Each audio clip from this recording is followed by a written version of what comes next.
China says it wants to grow 5%. Investors give a mixed reaction. Everyone, other than that, is holding his or her breath before Fed President Jerome Powell's semi-annual testimony before the Congress tomorrow, as gold rallies past the $2,100 per ounce on strong safe haven demand before Powell opens his mouth. So welcome. This is Swissquote's Daily Market Talk.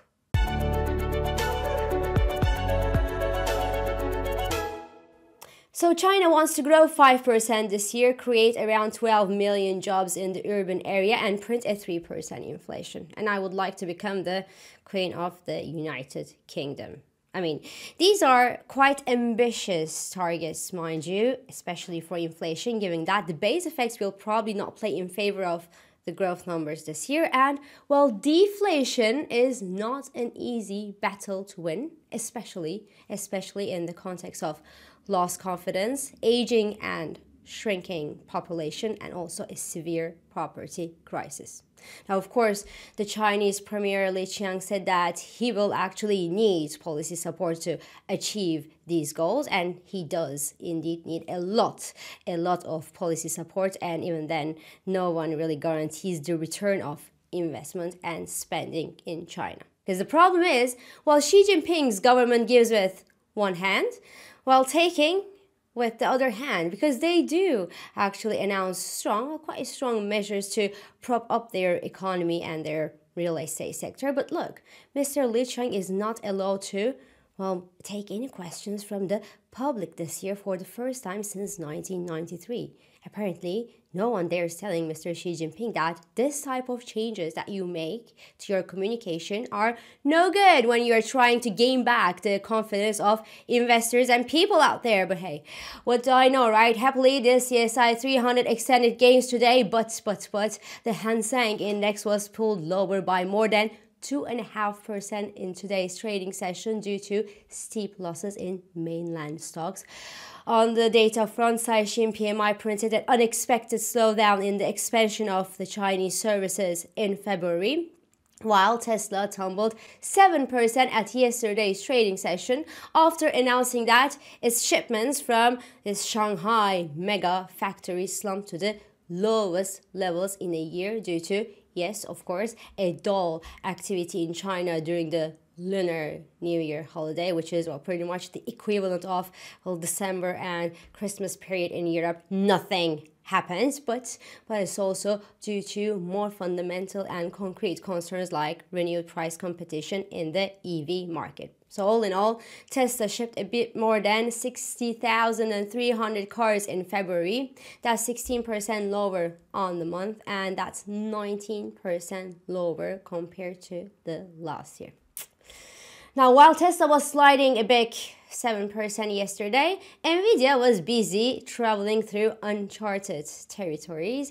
The company added another 3.5% to its price at yesterday's trading session alone and stole the title of the world's third biggest company from the Saudi Aramco. Now, some compare the Nvidia's rise to Tesla mania back after 2020. When Tesla was growing 50% a year, and we thought that nothing on earth could stand on the path of Elon Musk and his Tesla in replacing every single car out there with, a brand new Tesla. But today, the sales growth slows. The competition comes in and eats into the company's profit margins. Shareholders are not necessarily happy beyond the fact that Elon Musk is cooking unpleasant stuff outside Tesla, and the share price is under a decent downside pressure. Now, it's certain that Nvidia will also experience its own down moments sometime in the future and face its own challenges. But as Tesla example shows quite well, there is not a price level that will actually bring investors back to their knees. So, shorting the stock, shorting Nvidia is, in my opinion, dangerous still, despite the exponential rise that we see in its price and the likeliness of a price bubble. So voila. And I also like this image showing Nvidia and Taylor Swift as two major pillars of the US economy right now that keep the economy afloat and together, but look somewhat well, light to hold the entire thing together sustainably and strongly. Now, elsewhere, Apple fell free at yesterday's trading session after the European Union imposed a $2 billion worth of penalty on accusations that, well, Apple's platform unfairly marginalized competitors in the music streaming industry, including Spotify.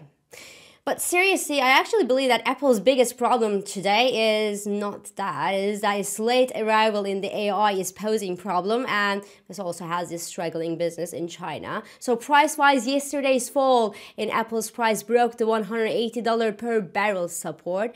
The next crucial support stands at $171 per share. That's the major 38.2% Fibonacci retracement on the positive trend forming since the beginning of last year, and which should, in theory, distinguish between the actual positive trend in Apple's price and a medium-term bearish reversal. Now, zooming out, the S&P 500 timidly advanced to a fresh record high yesterday, but the index closed the session slightly down. Investors, except for the Nvidia investors, of course, didn't necessarily want to, well, take a clear direction yesterday before the Fed President Jerome Powell's semi-annual testimony before the U.S. Congress scheduled for Wednesday and for Thursday. Now, the expectation here is that Jerome Powell will likely ask some more patience from investors and policymakers for the timing of his first interest rate cut. He will probably say that inflation is on the right path, but that, well, they don't really want to lower their guard too early and prematurely. So the US 2-year yield settled around the 4.60% level, while the 10-year yield is back to 4.20% level. Many now say that 4.5% is the new 5%, and that buying the US 10-year paper at 4.5% is interesting, as the yield will probably not go much above this level given the downtrending inflation in the US and the Federal Reserve's plans to cut its interest rates, even if the first interest rate cut can't come soon enough. Now, in the FX markets, well, the US dollar index is stuck between its 100 and 200-day moving averages before Jerome Powell's testimony before the Congress and a series of jobs data from the US this week. The euro-dollar sees resistance into its 50-day moving average. The dollar-yen consolidates above the 150 level, while gold is on an impressive rally since last Friday on rising safe haven demand before Jerome Powell's testimony. So, the rising geopolitical tensions are also shown as a potential reason why we see a decent rally in gold prices today, but the geopolitical tensions are here for a while, mind you, and they are probably not the major driver of the past couple of days' rally in gold prices. So I will stick to my safe haven demand narrative before Powell's speech tomorrow. The thing is, a dovish tone from Jerome Powell tomorrow should pressure the US yields lower.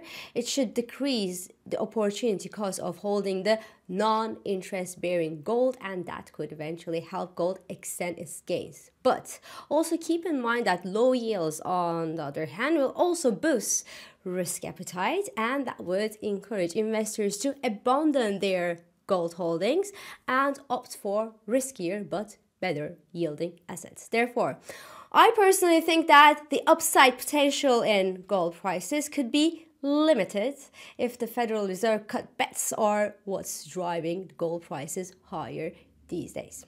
Now, the last word for oil. US crude failed to extend gains above the $80 per barrel level even after the Chinese stimulus bets today. As I was saying yesterday, well, OPEC will hardly push the price of a barrel above that $80 per barrel level sustainably when non-OPEC countries pump like crazy to make up for the supply cuts from OPEC. So voila, this is all for today. I'm İpek Özkardeşkaya, and thank you for joining me, and thank you for all your beautiful messages. I hope this episode of Market Talk has been helpful and it has been insightful to you. So please do not hesitate to leave your comments, your reactions, and your questions below as usual. Follow us on Instagram, on X, and on LinkedIn for regular market updates. Subscribe to our YouTube channel for daily market commence, and please do not forget to hit the like button on these videos to let us know that you enjoy them.